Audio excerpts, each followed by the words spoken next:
Bueno, pues muy buenas tardes a todos en esta sesión para presentar este libro, Visiones del hábitat en América Latina, que tengo el gusto de mostrarles y que bueno, constituye ya un hito, ¿no?, de una colección, en este caso de la colección Estudios Universitarios de Arquitectura, el número 32, llegar a un número como el que son los años que yo tengo, 32, y que es el, más o menos, digo de antigüedad en la UPM, perdón.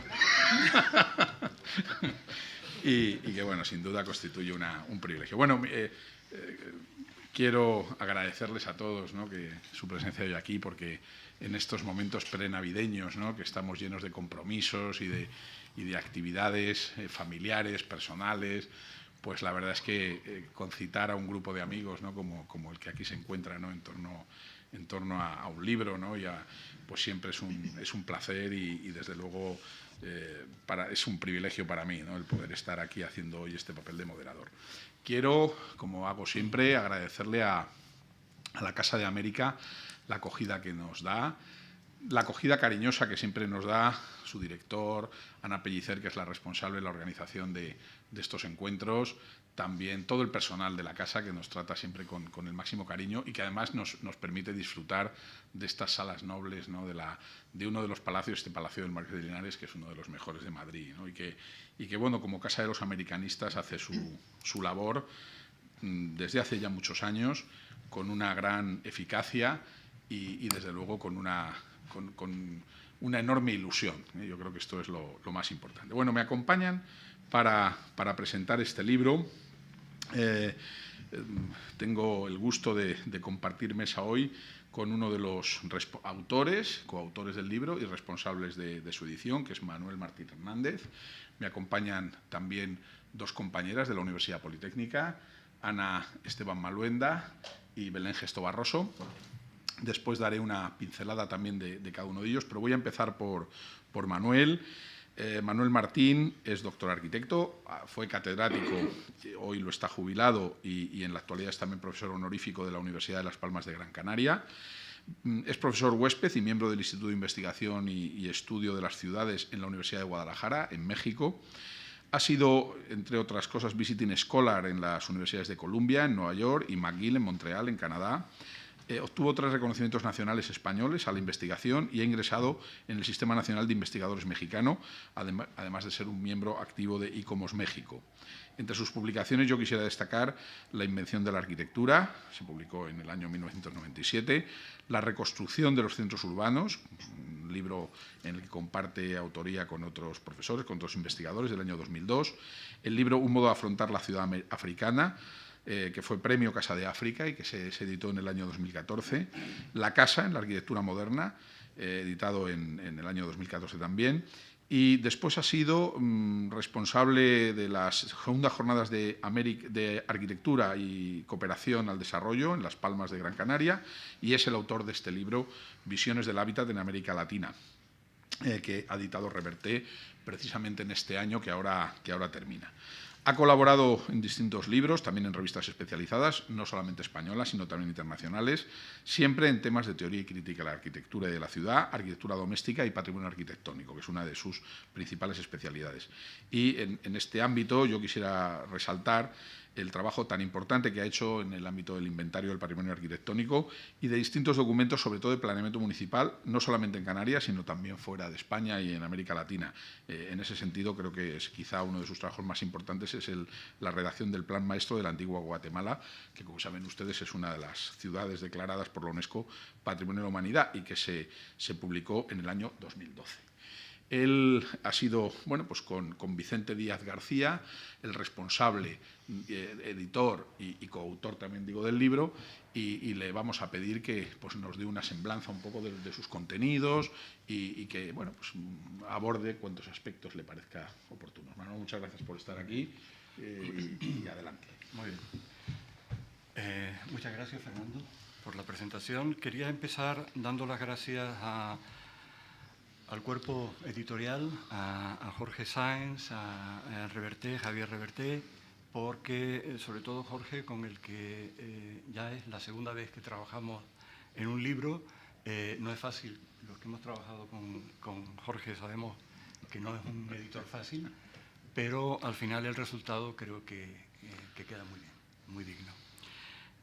También quería dar las gracias a la Casa de América por recibirnos, Ana Pellicer, y por supuesto a quienes me acompañan en esta mesa, por supuesto Fernando Vela, Ana Esteban, Maluenda y Belén Gesto, que es también coautora de este libro.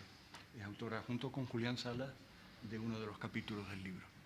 Y también quiero saludar a Enrique Solán, al director de la Escuela de Las Palmas, que bueno, aquí hemos coincidido, Fran Marcano de Caracas, Julián, en fin. Muchas gracias por estar acompañándonos en esta tarde. Voy a hacer una presentación del libro. No quiero dejarme a nadie atrás porque me parece que es importante, por mi parte, hacer un reconocimiento de todos aquellos autores que han colaborado en este libro. No es fácil hacer una edición de este tipo cuando tienes que contar con tanta gente, ¿no? y documentos que van y que vienen, e intentar cumplir con plazos, pero bueno, quiero hacer un reconocimiento y por eso los quiero citar a todos, haciendo una pequeñísima introducción del contenido de cada uno de los capítulos de este libro. Este libro, como casi siempre, surge por un motivo, o por varios motivos. Si recordamos la 13ª Bienal de Arquitectura de Venecia, la de 2012, que fue dirigida por Chipperfield, aquella muestra se llamaba Common Grounds, territorios comunes. Allí Chipperfield, en la memoria de la muestra, afirmaba que la cultura arquitectónica no estaba solo construida por talentos individuales, sino que era una tarea colectiva y, por lo tanto, se pretendía desmontar el Star System por medio de esa muestra, ¿no? Pero luego, la primera sospecha surge cuando resulta que los invitados, la nómina de invitados, pues estaba formada por Nubel, Foster, Moneo, Zaha Hadid, MVRDV, HIDM, Sejima, Campos Baeza, Herrero, Los Aires Mateus, es decir, el Star System. Es decir, se pretendía destruir algo que eran los que estaban allí. Sin discutir la calidad, que la hay evidentemente en todos estos autores citados, la sospecha continúa porque no había arquitectos africanos, no había arquitectos asiáticos, a pesar de que el Pritzker se le había dado en ese momento a Wang Shu. De Latinoamérica estaba solo Méndez de Rocha y un grupo de arquitectos mexicanos en torno a Aravena, pero quiero decir que al final era un discurso que se basaba en lo de siempre, ¿no? Si recuerdan, el León de Oro fue para la Torre David, Gran Horizonte, en donde un jurado de intelectuales posiblemente muy bien intencionado, presidido por Biel Aretz, premió la ocupación con K de una torre de oficinas a medio terminar en Caracas, en la ciudad de Caracas, habitada en condiciones muy precarias por casi 3.000 personas. En este momento ya eso no sucede, pero en aquel momento se le dio el premio justamente porque, según el acta, se premiaba esa comunidad informal como un modelo inspirador de un modo de actuar en la arquitectura y en el urbanismo. En el Arsenal veneciano se expusieron una serie de fotografías, vídeos, en donde los premiados, el Urban Think Tank, Brillenburg, hijo, resulta que esa torre la construyó el padre, y es el hijo el que hizo este montaje. Bueno, este es un tema apasionante para un buen psicólogo. Klampner, Iwan Van, el fotógrafo, con el amparo del Politécnico de Zúrich, ahí está la clave de todo este asunto, y nos enseñan una historia de demagogia que esconde, pues quizá un cruel cinismo, una historia de extorsiones, promiscuidad, corrupción, niños caídos al vacío. ¿Modelo inspirador de qué?, se preguntaría uno, ¿no? Y más recientemente, en una de sus actuaciones polémicas, el jurado del Pritzker concedió el premio en el 2016 a Alejandro Aravena. Entonces uno dice, bueno, ¿por qué el premio? Por ese modelo de vivienda social que ya Erwin Aramoto, años antes, había planteado en Santiago de Chile, precisamente. Por supuesto, él nunca será citado. Algo que los mexicanos llevan haciendo decenas de años, lo llaman pie de casa, construir media casa y que la otra mitad la construyan los propios habitantes. Es decir, ejemplo de participación, me pregunto, cuando no hubo nadie que participara, esa participación simbólica que dice Sherry Einstein. Luego está el interés que en varias cátedras de escuelas de arquitectura de Europa y Estados Unidos hay por la arquitectura social, exposiciones, publicaciones varias, pero que en el fondo igual no quiere decir otra cosa que los de siempre quieren ampliar mercado. Estuvo de moda, porque fue una moda para ellos, la arquitectura sostenible o sustentable. Y bueno, se trataba de cubrir un edificio, la fachada de un edificio con células fotoeléctricas, pero un edificio posiblemente muy mal orientado. Y ahora se trata de ocupar este otro ámbito profesional de la arquitectura social, olvidando que, y esto yo creo que es importante, todo el discurso en torno a la cooperación al desarrollo y la vivienda social exige una específica preparación. Y esto es algo que Julián y Belén saben muy bien, ¿no? No es una moda, no debe tratarse como una moda, y así se está tratando en estas exposiciones y en estas determinadas cátedras que posiblemente todos conozcamos. Por lo tanto, los países de África, de América Latina, de Asia, tienen que enfrentarse a una segunda descolonización. Porque en este clima es en el que Vicente Díaz, el coeditor de este libro, y yo, llevamos bastante tiempo pensando en la necesidad de recoger ideas que en torno a la cooperación, en torno a la vivienda social, en torno a la vivienda cooperativa, a la participación en el proyecto, se estaba desarrollando ya en América Latina desde hace mucho tiempo, desde hace más de 50, 60 años, seriamente. Y por supuesto nada de esto se conocía en estos lugares a que me he hecho referencia antes, ¿no? En el capítulo introductorio que redactamos Vicente y yo, que lleva por título Otros hábitats en América Latina, ¿por qué otros hábitats? Bueno, Giuseppe Pagano, en un artículo que publicó en Casabella, el número 85 de Casabella, en 1935, decía, y leo textualmente, la fisonomía de una ciudad no viene dada por las obras excepcionales, sino por aquellas otras, abundantísimas, que la crítica clasifica como arquitectura menor, es decir, arte no cortesano, menos obligado por unas intenciones representativas, más sometido a limitaciones económicas, una arquitectura más modesta. Bueno, esta otra arquitectura es la que da título a nuestra introducción.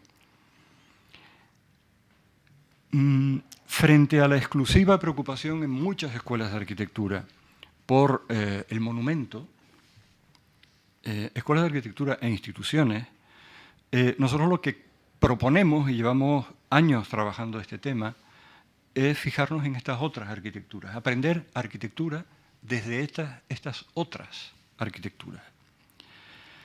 Y de algún modo dejar al margen lo que Bourdieu llama el racismo de la inteligencia, que sostiene una cierta posición de clase a la que se deben escuelas de arquitectura, revistas de arquitectura y la profesión misma. Nuestra pasión de Vicente y mía por este tema ha hecho que, bueno, incluso planteáramos una asignatura optativa.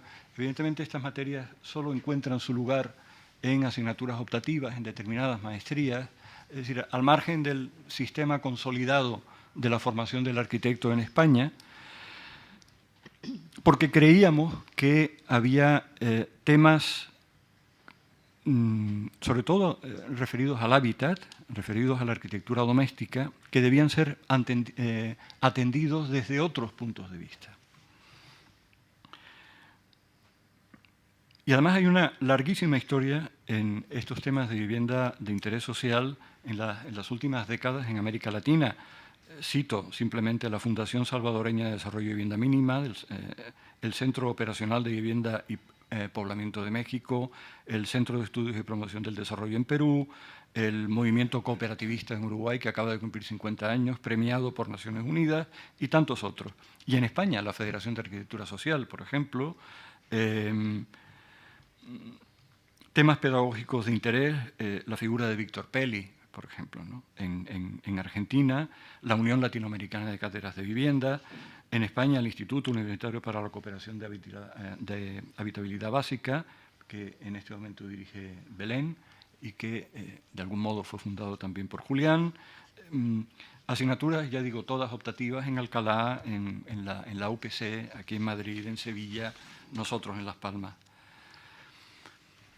Bueno, pues de algún modo en contra de esa hegemonía del pensamiento occidental que pasa a las escuelas de arquitectura occidentales y que da un determinado punto de vista que luego se impone en otros lugares, por ejemplo en África o por ejemplo en América Latina, nosotros lo que queríamos proponer es un giro radical, un cambio de mirada radical. Mirar esta realidad del hábitat desde América Latina. Boaventura de Sousa Santos dice que hay que aprender a ir al sur, conocer el sur y hablar desde el sur. Enrique Dussel, es decir, hay muchísimos autores que esto lo justifican teóricamente y filosóficamente. Por lo tanto, de algún modo, eso más la idea de la ciudadanía insurgente, que a través de Holston, Schenak, plantean una mirada crítica a la profesión de arquitecto, todo eso es lo que hizo finalmente que surgiera este libro, y para ello invitamos a quienes creíamos que podían aportar ideas importantes de su experiencia práctica o de su trabajo teórico y ambas cosas. El libro tiene dos prólogos. La editorial Reverté suele trabajar con dos prólogos cuando son libros de América Latina. Entonces hay un autor de allá y un autor de aquí. De América Latina está Raquel Rolnick, que en su prólogo, ella es profesora en Sao Paulo y fue relatora especial del Consejo de Derechos Humanos de Naciones Unidas para el derecho a una vivienda adecuada. Inicia el libro con un prólogo que ella misma dice que quiere ser un manifiesto. No un prólogo, sino un manifiesto. Y justamente ese manifiesto lo construye reclamando paradigmas propios, tanto en temas de planificación como en temas de arquitectura, no importados, a partir precisamente de las lógicas de la vida que no se entiende fuera de los territorios americanos. Por lo tanto, ideas que deben ser escuchadas, entendidas, fortalecidas, producidas en América Latina para los latinoamericanos. El otro prologuista es Josep María Montaner, profesor de la Politécnica de Cataluña, también autor de un libro anterior, dos anteriores a este o tres, quien en la línea de algunos de sus libros anteriores, como Arquitectura y Política, que escribió con Saida Muxí, o la Arquitectura de la Vivienda Colectiva, defiende una idea que también él tiene, que es el repensar las políticas de vivienda latinoamericana en los años 60, 70, en donde se introducen una serie de ideas en el proceso de producción de vivienda, de producción de arquitectura, que él entiende que este libro sigue alimentando. Bueno, a partir de aquí aparecen dos capítulos que se refieren a el derecho a la ciudad y el derecho a la vivienda.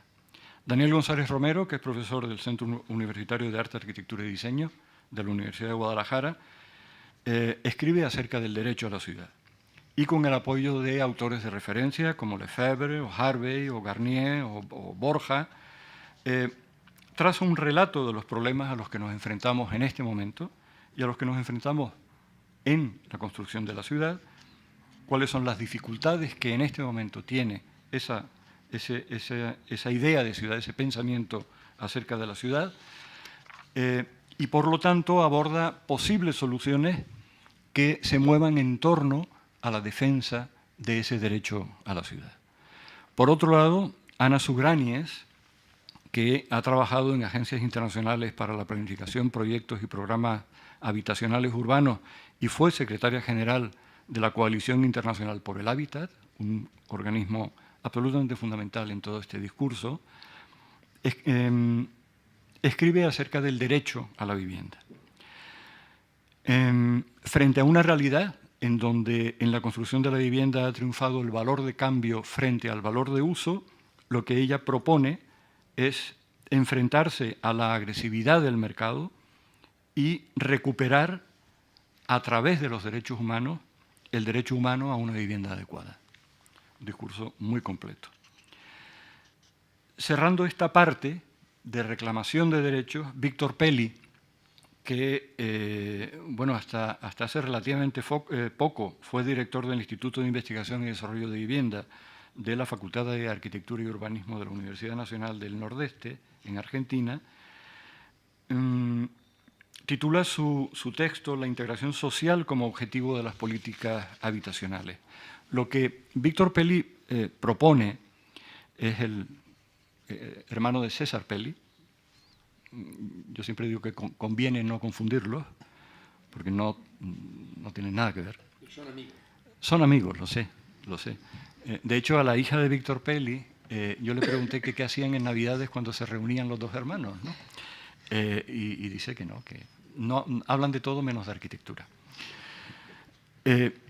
Bueno, lo que plantea Víctor Pelli justamente es la introducción de una política habitacional que sea redistribuidora de riqueza, de poder de gestión, integradora e incluyente. De tal modo que los objetivos vayan hacia justamente el derecho a la ciudad y el derecho a la vivienda, resumiendo lo que los dos autores anteriores habían ya defendido. Joan McDonald, que fue su secretario de Vivienda y Urbanismo en la República de Chile después de la recuperación de la democracia, después de 1990, y fue presidente además, y esto es importante, del Servicio Latinoamericano, Africano y Asiático de Vivienda Popular hasta el 2014, nos relata algunas de las experiencias realizadas por esta institución, el CELAVIP, trabajando en comunidades pobres urbanas de estos 3 continentes, y ella afirma y lo justifica y lo hace muy bien, que más allá del trabajo que hay que reconocer de organismos multinacionales, de entidades de cooperación al desarrollo, incluso gobiernos, municipios, etcétera, hay múltiples experiencias que se han realizado de abajo arriba. Avances que ella dice o se han silenciado o son desconocidos. Y por lo tanto, ella lo que pretende es quitar el estigma del tugurio como algo necesariamente negativo y que hay que resolver. Posiblemente, dice Joan McDonald, hay mucho que podemos aprender de los modos de construir ciudad en estos lugares que la ciencia occidental, la ciencia académica, arquitectónica y urbana deja tradicionalmente al margen. Luego viene el texto de Julián Salas y Belén Gesto, en donde, bueno, Julián, como saben, coordinó hasta 1994 el subprograma de tecnologías para vivienda de interés social en Latinoamérica dentro del CITED. Impulsó junto a Felipe Colavidas el curso de especialización en cooperación al desarrollo de asentamientos humanos que actualmente organiza el Instituto Universitario para la Cooperación en Habitabilidad Básica, del que fuiste fundador de algún modo y que ahora dirige Belén Gesto, que es, como comentó Fernando, profesora del Departamento de Urbanística de la Escuela Técnica Superior de Arquitectura de Madrid.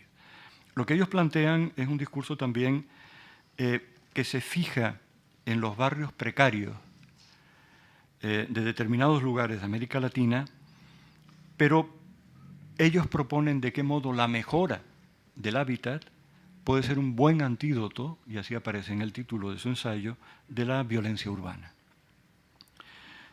América Latina se ve como territorio paradigmático de la violencia, pero también es el lugar donde se pueden encontrar soluciones a esta realidad.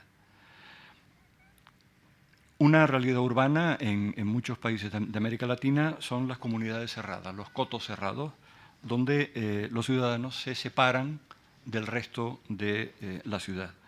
Levantan, digamos que, barreras al espacio público, a lo público, al derecho a lo público.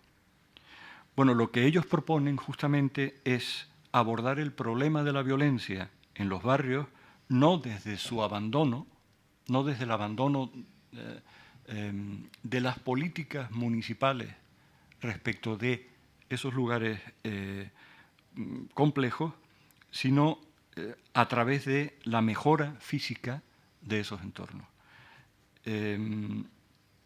La fórmula sería: esa mejora física redundaría en la eliminación, en parte o del todo, de esa violencia. Se trata de una tarea pedagógica, básicamente a través de la arquitectura y del urbanismo. Bueno, pues hablando de pedagogía, Esteban de Manuel, que es profesor de la Escuela de Arquitectura de Sevilla, especializado en el diseño de procesos urbanos participativos, lleva también casi 30 años luchando por incorporar el activismo social y la justicia global a la docencia de la arquitectura. Para ello organiza seminarios, participa activamente en organizaciones dentro de la universidad y fuera, imparte asignaturas de libre configuración, organizó el máster de gestión social del hábitat y en este momento dirige la revista Hábitat y Sociedad, que está en red y es muy recomendable. En este ensayo pretende dar respuesta a una pregunta fundamental: ¿qué estrategias son más eficaces para contribuir a la transformación social del hábitat desde la universidad? Luego viene el gran capítulo de prácticas.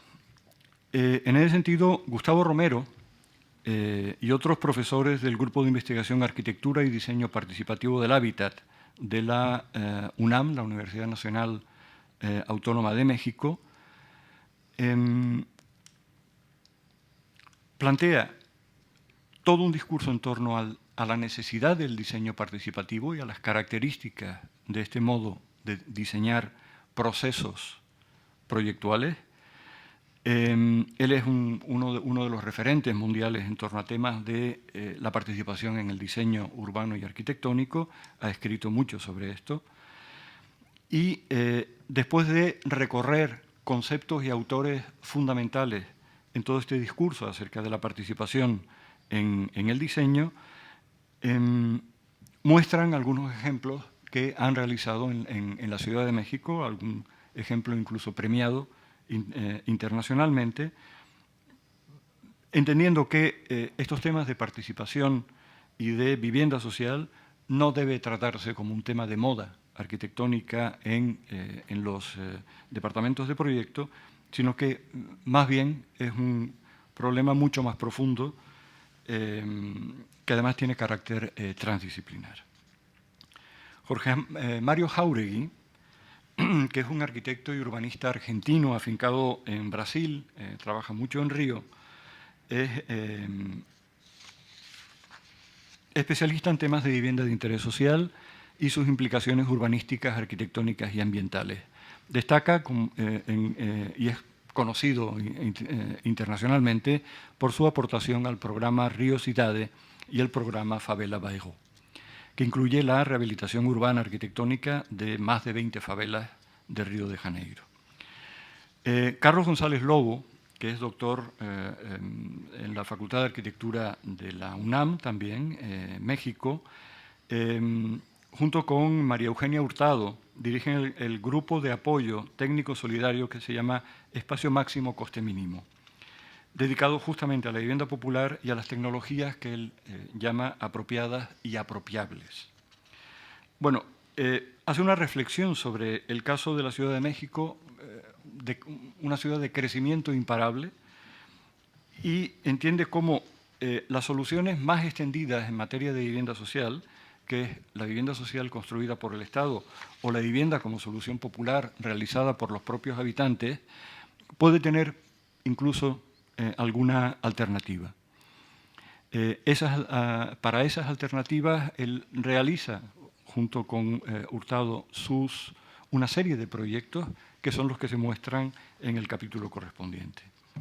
También en torno a las prácticas participativas, María Bernabela Pelli y Ángeles Daveta, que son docentes en la Universidad Nacional del Nordeste, una en arquitectura, la otra en antropología, hacen un análisis del Plan Integral de Mejoramiento de Barrios en la Ciudad de Resistencia, Argentina, y ahí proponen cambiar el paradigma dominante en el planeamiento tradicional para entender que el otro, los habitantes, son sujetos de deseos y no solo objeto de necesidades.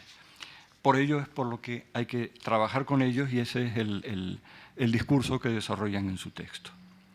Jorge Pérez Jaramillo, que ha sido director del Departamento Administrativo de Planeación en la Alcaldía de Medellín y responsable en este momento de la formulación del Plan de Ordenamiento Territorial de Medellín, hace un artículo en donde Medellín, que es un caso paradigmático y de éxito, bueno, Pérez Jaramillo, que conoce muy bien el caso de Medellín, lo que hace es hablar de las luces y las sombras de este proyecto. Por lo tanto, está muy bien el diálogo, la participación comunitaria, la organización social, la educación, cultura, fortalecimiento institucional, todo eso se ha hecho, pero en cuanto ya no tiene apoyo el plan, se puede entrar en una grave crisis, que es lo que está sucediendo en este momento. Héctor Gaete, rector de la Universidad de Biobío en Chile, ataca un tema que yo le pedí expresamente, que era que analizara las intervenciones en vivienda social realizadas después del terremoto de febrero del 2010. Él intervino además activamente en este proceso y de algún modo lo que él destaca es la importancia de la participación estatal en todo ese proceso de rehabilitación de más de 350.000 viviendas y construcción de nueva planta, frente a aquella política de privatización habitacional que provenía también en Chile del gobierno Pinochet. Aurelio Ferrero y una serie de docentes adscritos a la Universidad Nacional de Córdoba, en Argentina, plantea desde el punto de vista de la tecnología cuáles son los alcances y limitaciones que la investigación tecnológica tiene cuando se ataca precisamente el tema de la vivienda social. Entonces, desde el Centro Experimental de la Vivienda Económica, una institución también importante para toda América Latina, se analiza ese frágil equilibrio que existe entre sociedad civil, mercado y Estado. Y por último, Benjamín Naún y Raúl Vallés, que son profesores de la Universidad de la República de Montevideo, hablan de la experiencia uruguaya de las cooperativas de vivienda después de 50 años. Hacen un análisis, un recorrido por lo que ha sucedido en estos 50 años y siguen defendiendo ese movimiento cooperativista que es paradigmático en toda América Latina. Bueno, yo creo que lo puedo dejar aquí y muy bien. Muchas continuamos. Gracias, Manuel. La nómina de autores y temas que nos has sintetizado ahora da una idea de la excelente labor, ¿no?, que habéis hecho de edición y de reunión de textos que, por otra parte, yo creo que dan una idea de la oportunidad del tema, ¿no? Un tema que modas aparte, porque es cierto que nos encontramos, ¿no? Pues quizá inmersos en un proceso, ¿verdad?, en el que muchas de estas cuestiones, ¿no?, se producen como consecuencia, pues, de circunstancias o de momentos, pero interesan, o van interesando más, o van teniendo un mayor eco, ¿no? Yo quisiera en eso señalar, por ejemplo, que está teniendo un magnífico resultado la exposición que hay sobre Francis Queré en la Fundación ICO aquí en Madrid, que ha tenido muchísimos visitantes y se ha prorrogado hasta el 20 de enero. Y sin duda la gente empieza también a interesarse por digamos, otras arquitecturas o el caso tú mencionabas el de África, ¿no? Yo creo que es uno quizá de los más obvios, ¿no? Bueno, de la propia oportunidad del tema también, naturalmente, da una idea la proyección que está alcanzando en la universidad.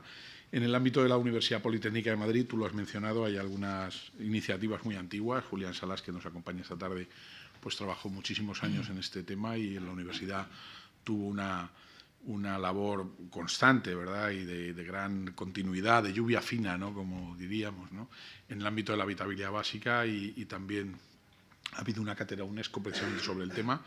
Y en este momento la universidad tiene un instituto de tecnología para el desarrollo, el ITD, en el que están trabajando muchos grupos de investigación y profesores de distintas escuelas en torno al tema de la cooperación, algunos de los cuales naturalmente están cerca, ¿no?, de estas cuestiones de la habitabilidad básica, de la vivienda social, ¿no?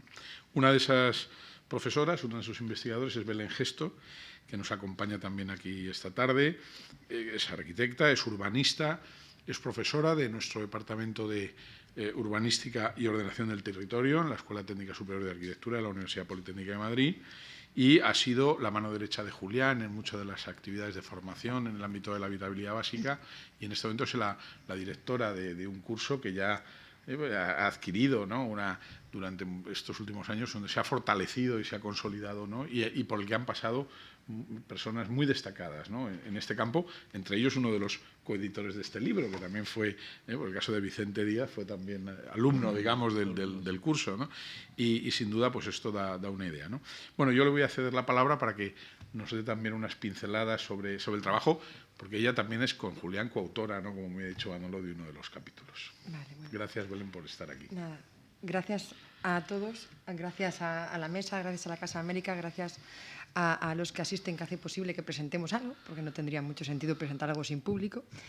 Y lo primero decir que para mí es un honor estar aquí. De hecho, ha sido bastante impactante subir la escalera cuando venía preparándome, porque, como le decía a Jorge, era la primera presentación de un libro en el que participaba. Entonces, ya venía con unos nervios previos. Pero sí quería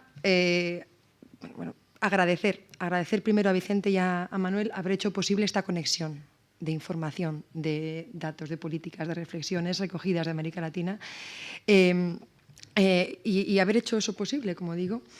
Y aunque no está aquí Vicente, pues es verdad que da reflejo, yo compartí con él la tercera edición del curso de cooperación del que están hablando. O sea, que hicimos juntos en el 2000, conozco a Vicente desde hace 18 años, yo no sé, pues yo estaba en sexto terminando la carrera y a la vez haciendo el curso que Felipe y Julián acababan de arrancar hacía 3 años y dando la oportunidad y brindándome la posibilidad de dar respuesta a una inquietud en la formación del arquitecto que yo había tenido desde que comencé la carrera y que hasta que no llegué a sexto no supe que había un posgrado, que 2 profesores estaban ahí, eso, con esa lluvia fina, como decía Fernando, impulsando y que, bueno, pues que en enero empezaremos la 22ª edición, que, bueno, efectivamente, pues no con pocas dificultades, pero ahí vamos ya, ¿no?, con 22 años de curso.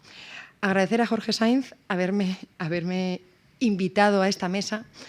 Como decía, es mi primera presentación y aquí compartir un primer rubor, porque iba a compartir con los asistentes 3 rubores. No sabía cómo preparar la presentación y me decía, Jorge, pues bueno, pues oye, que sea un poquito, bueno, pues si puedes hacer algo ameno, que yo no sabía muy bien cómo. Debo confesar que el primer rubor que tengo que compartir es que me proponía como joven autora española. Y lo de joven, es que lo de joven no es, salvo que tengo un niño de 2 años, que es lo que me puede hacer parecer más joven, pero por lo demás, entonces me ruborizaba sentirme como joven, pero gracias, en todo caso, Jorge. Agradecer, en tercer lugar, a Julián Salas por invitarme a ser coautora con él, porque la invitación se la hicieron a él, de participar en el libro, y muestra una vez más de su cantidad de generosidad, pues me invitó a formar parte y ha hecho posible pues, que esté aquí ahora hablando, porque el otro rubor que quería compartir es que me da vergüenza estar aquí, que no sea él el que esté aquí, realmente dando un poco la cara y las muestras del texto que hemos compartido, ¿no? Y agradecerle por haberme enseñado junto a Felipe realmente todo lo que sé y haberme enseñado a estar y a hablar de habitabilidad básica. Y el cuarto agradecimiento, que también a su vez me ruboriza, es compartir el índice con en esos 15 textos con gente que para mí han sido maestros en estas décadas, y eso también me ha impuesto y como digo, me ha sonrojado por estar junto a Ana Surañes, Víctor Peli, Carlos González Lobo, Aurelio Ferrero, entre otros muchos, Gustavo Romero, bueno, entre todos los que han mencionado antes Manuel. Dichos los agradecimientos y los rubores, yo creo que son 3 minutos para dar unas pinceladas que quería compartir. Hablamos de visiones del hábitat en América Latina y hábitat con mayúsculas, que no creo que es lógico, que no es algo que deba pasar desapercibido. Y es hábitat que no es arquitectura, que también es algo que sin duda me gustaría focalizar. Y un hábitat con mayúsculas, que hay 3 palabras en el subtítulo que nos lo describen, ¿no? Que es hablar de participación, de autogestión y de habitabilidad, ¿no? En el capítulo nuestro sobre mejora de barrios precarios como antídoto de la violencia urbana, ya Manuel había dado una pincelada suficiente como para que yo entre. De modo que voy a saltarme pues, un par de referencias que tenía para compartiros y un par de citas que hacían, o sea, que justificaban en cierto modo la razón de ser. Me quedo con compartir con todos ustedes que más de 880 millones de personas, es verdad que revisando cifras y fuentes, el último dato que esta mañana encontraba para poder venir aquí preparándome la presentación, hablaba, según los Objetivos de Desarrollo Sostenible, que son 823 millones las personas que viven en barrios marginales, que es el nuevo término que en los ODS, los Objetivos de Desarrollo Sostenible, se ha acuñado para referirnos a lo que nosotros llamamos asentamientos urbanos precarios, pero solamente referido a la población que vive en el ámbito urbano, ¿de acuerdo? Hay 2.500 millones, 400 millones de personas que no tienen acceso a saneamiento seguro. Pero es cierto que esos son otros números, otras cifras que, en cierto modo, están recogidas, ¿no? en el capítulo que compartíamos. Digo esto porque cuando Manuel hablaba de aprender de estas otras arquitecturas, como nosotros aprendimos con Joan McDonald, a entender que el tugurio no era probablemente el problema, sino que era parte de la solución, y así aprendimos y así acuñaron Felipe y Julián hace ya más de 20 años el sintagma de habitabilidad básica, refiriéndonos o recogiendo esas condiciones mínimas que deben cumplir un asentamiento, porque la habitabilidad básica va más allá de la vivienda, es el acceso a servicios, es el acceso a educación, a sanidad, etc. Aprendimos, ya digo, de encontrar esa solución dentro del problema, y que nos lleva a seguir creyendo en la cooperación al desarrollo, que parece que ahora es un término que está como pasado, no sé si esta expresión, pasado de moda, o que ahora ya tenemos que estar en otro, porque seguimos creyendo en cooperar y seguimos creyendo en el desarrollo entendido como la mejora de las condiciones de vida de las personas. De modo que, en definitiva, pues seguimos creyendo en esa cooperación, ese trabajo conjunto, de todos, de aprender de esos otros y de aprender juntos y trabajar juntos por mejorar la vida de la gente, ¿no? Tiene mayor historia, en definitiva. Y todo bajo ese paradigma de la habitabilidad básica, en la que el mejoramiento de barrios, que es el título, aparte del título del capítulo, es un instrumento más dentro de esa habitabilidad para intervenir en los asentamientos existentes.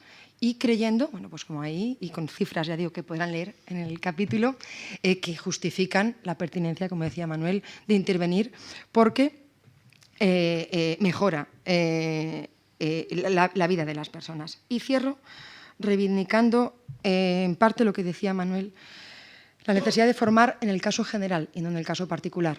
En nuestras escuelas tenemos que ir a optativas o tenemos que ir para formarnos, porque creo que es un dato que podrá variar el porcentaje algo, pero más del 70% de lo que se construye en el mundo se autoconstruye.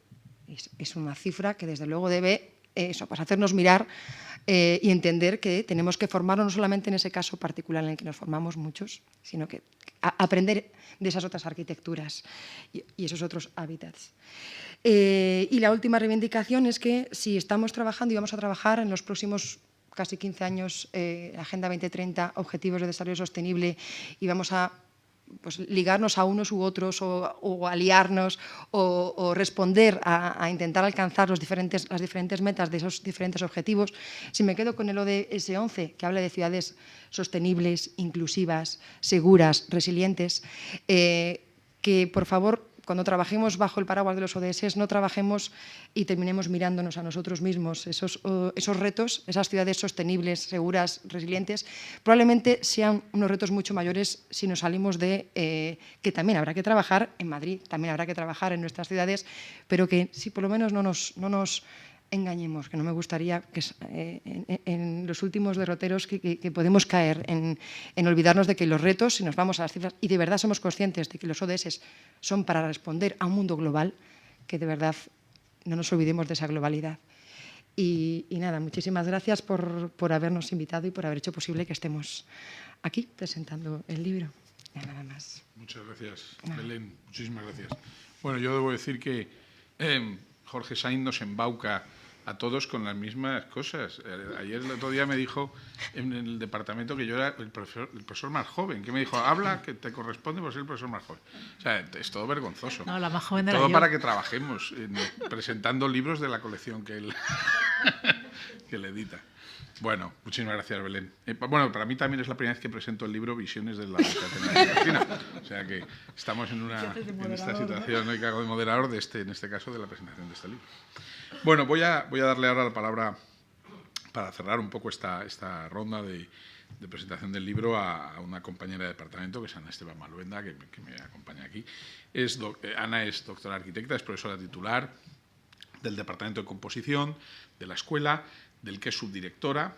Es una gran especialista es profesora de análisis de la arquitectura, pero lleva muchos años trabajando el tema de la crítica de arquitectura, y yo creo que además se ha especializado especialmente en una mirada, ¿no?, a esa arquitectura de ida y vuelta, esas relaciones entre España y América, y bueno, pues todo su trabajo de los últimos años ha tenido quizá como eje vertebral un poco esas relaciones. Es autora precisamente de un libro de esta misma colección que se llama, es autora editora, digamos, ¿no?, Arquitectura Moderna en Latinoamérica, que es el número 27 y que tuvimos ocasión de presentar aquí hace unos meses y bueno, realmente creo que es quien mejor puede darnos también una pincelada, en este caso no tanto del libro, sino de la propia colección, un poco del papel que Reverté está haciendo en este campo de la arquitectura y especialmente en el campo de la arquitectura latinoamericana, y también del propio editor de la colección, Jorge Sainz, que nos acompaña y que también ha dicho muchas veces que Ana es jovencísima y que tal. O sea que, y lo soy. Yo sí me lo considero. Por supuesto. Cuando quieras. Bueno, muchas gracias. Como todos, lo primero es agradecer el participar en esta mesa. Siempre es un placer reunirse para hablar de Latinoamérica y más si nos reunimos en la Casa de América, ¿no?, en este lugar maravilloso donde pues podemos disfrutar de estas salas estupendas, ¿no?, mientras conversamos. Mi presencia pues sí tiene sentido hoy aquí porque efectivamente trabajo habitualmente con América Latina, viajo mucho al subcontinente, mantengo contacto con muchos profesores, con muchos académicos, ¿no?, de allí, pero creo que mi papel hoy aquí pues es ese, pero también es otro, ¿no? Y es hablar un poco de la editorial, ¿no?, y de la colección y de estos libros. En realidad yo no formo parte de la editorial, que quede claro, tampoco dirijo las colecciones, las dirige Jorge Sainz, las que tienen que ver con arquitectura. Yo solamente comparto mesa de despacho con Jorge, ¿no?, y nos miramos cara a cara. Pero bueno, compartimos eso y también pues, alguna que otra ficción como las que tienen que ver con esto de escribir sobre arquitectura. Entonces, ¿por qué estoy yo aquí, ¿no?, pues como por parte de la editorial? Bueno, pues porque, como ha dicho Fernando, soy la primera persona que le propuso a Jorge hacer un libro sobre América Latina para la colección, para esta colección, Estudios Universitarios de Arquitectura, que se publicó hace algo menos de 3 años, lo publicamos a principios de 2016, y que bueno, pues supuso el arranque, ¿no?, de una tendencia creciente en la editorial y buscada, ¿no?, por la editorial y por el editor por publicar libros que tuviesen que ver, pues eso, con la arquitectura y con el urbanismo de América Sur. La editorial Reverté existe desde hace muchos años, es de una editorial que nació en el año 1947 y que en un principio se dedicaba básicamente a la traducción de libros de diversas ciencias, pero en la década de 1960 inició su expansión, ¿no?, hacia las Américas, y de ahí viene ese interés, ¿no?, que tenían en que bueno, pues hubiese unos temas latinoamericanos en esas colecciones de arquitectura que surgieron a finales de los 90, si no me equivoco, y que se incorporaron, bueno, pues como grandes temas, la arquitectura se incorporó como uno de los grandes temas a la editorial. Además de esta colección hay otras dos, aparte de libros sueltos, ¿no? Está Manuales Universitarios de Edificación, hay otra que es DCA, que la tengo que nombrar porque vengo como subdirectora del Departamento de Composición, y es precisamente una colección que surgió hace unos añitos, pues bueno, para rescatar obras que no tuviesen una tirada editorial muy clara, y bueno, pues digamos que Reverté colabora con el Departamento de Composición Arquitectónica en que esos libros, ¿no?, pues puedan ver la luz, esos libros que a lo mejor no interesan a mucha gente, pero que a unos pocos pues sí que nos interesan.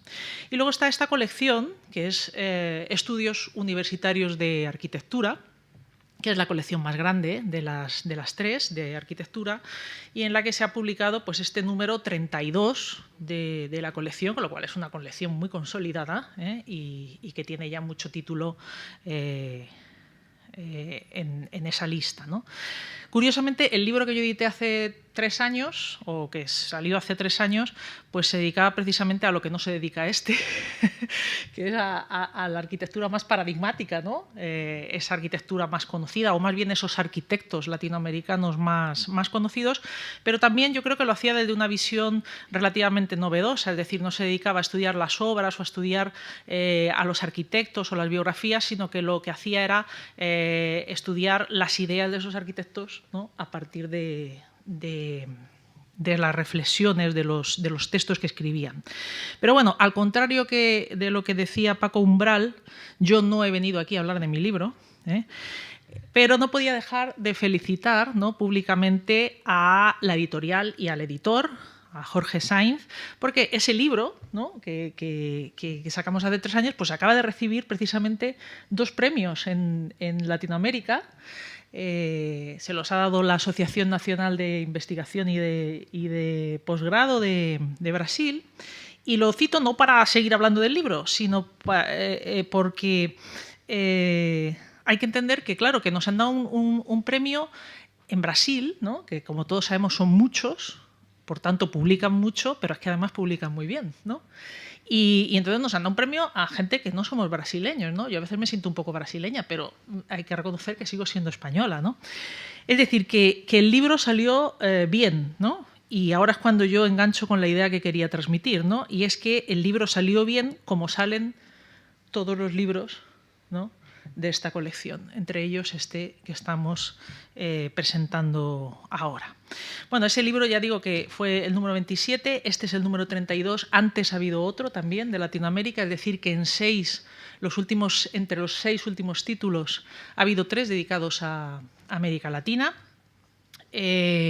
Con lo cual, bueno, pues yo creo que eso es una muy buena tendencia.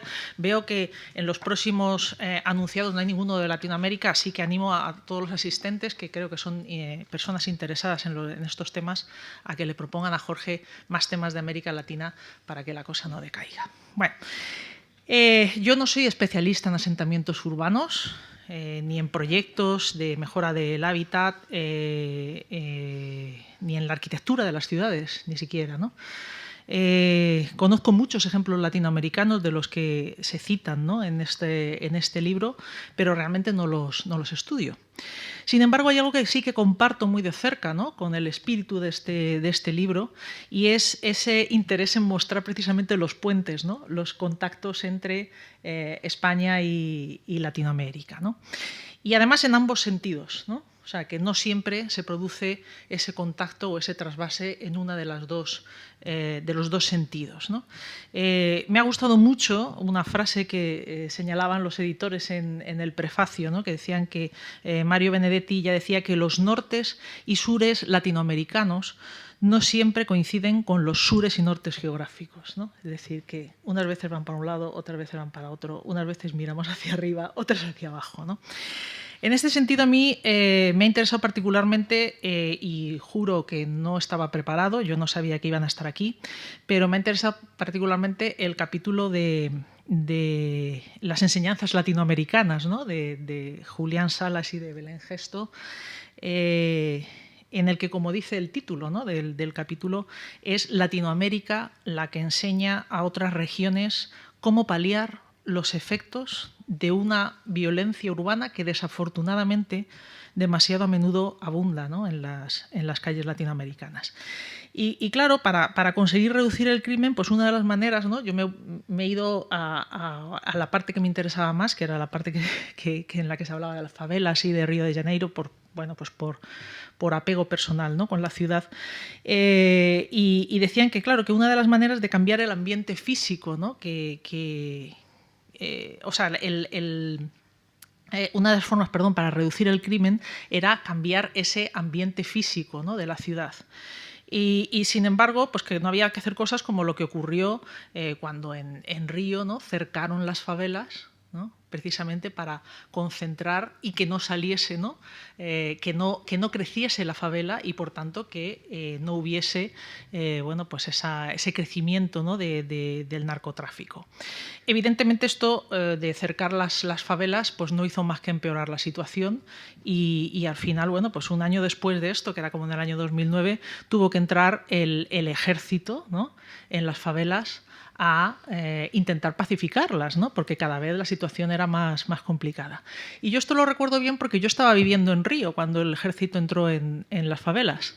Y la verdad es que fue una semana complicada, por decirlo de alguna manera, ¿no?